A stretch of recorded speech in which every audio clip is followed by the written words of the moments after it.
Hello everyone, welcome to our podcast. And today in this podcast, Albina and Camila.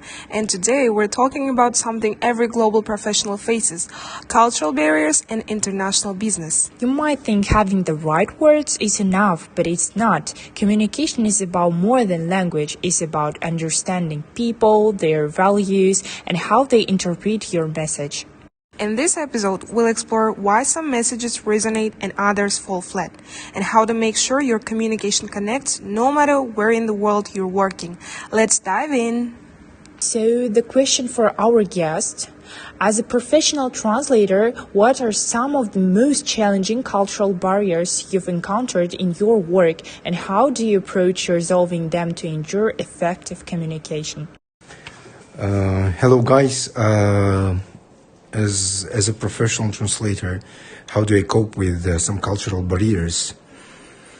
First of all, I need to be prepared as a translator. I need to be aware of some cultural, let's say, features, peculiarities, and maybe some cultural uniqueness of the audiences that I'm dealing with. Let's take, for example, English-speaking audience and Kazakh-speaking audience.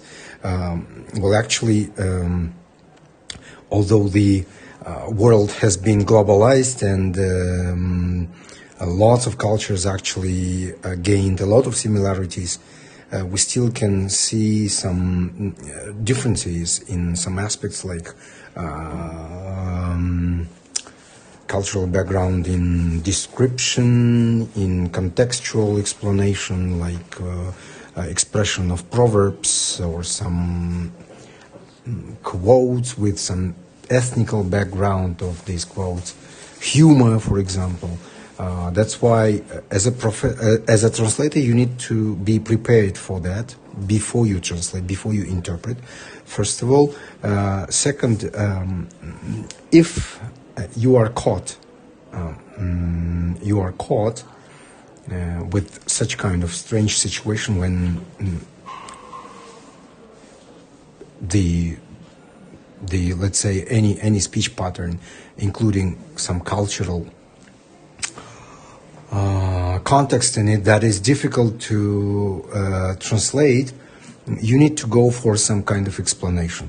You are lucky if it is consecutive, so you will have some time to explain it. But in case of simultaneous translation, you must react very quickly, rapidly. I just remember a really hilarious situation when one of the colleagues reacted in such a way that the joke was really hard to be translated, so that it doesn't lose its humorous effect. So the translator had to say to the audience, and everybody laughed, not because of the joke, but everybody laughed because the interpreter told the audience to laugh. But the speaker accepted it as that his joke was really funny enough. So you need to react very quickly, either by explaining it or finding some kind of equivalent close to that audience. So yeah, I agree with you. I think the most difficult thing to translate is jokes, because translating jokes requires special care, because what is funny in one culture may be completely incomprehensible or even offensive in another. And the next question is, what seems difficult to you, Albina?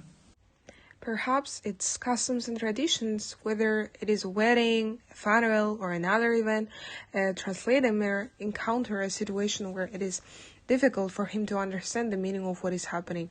For example, I heard somewhere that exchanging kisses is an obligatory part of a Christian wedding, but in other cultures, such a public expression of feelings would be unacceptable or even shocking. So, if we conclude, thank you for our guests for sharing such valuable insights on overcoming cultural barriers. It's clear that successful business communication goes far beyond language. It's about truly understanding and respecting the cultures we engage with. To our listeners, thank you for tuning into our podcast. If you found this episode helpful, please subscribe and share it with others who might benefit. And remember, the key to effective global communication is not just in what you say, but in how you say and how it's received. Until next time! Woo!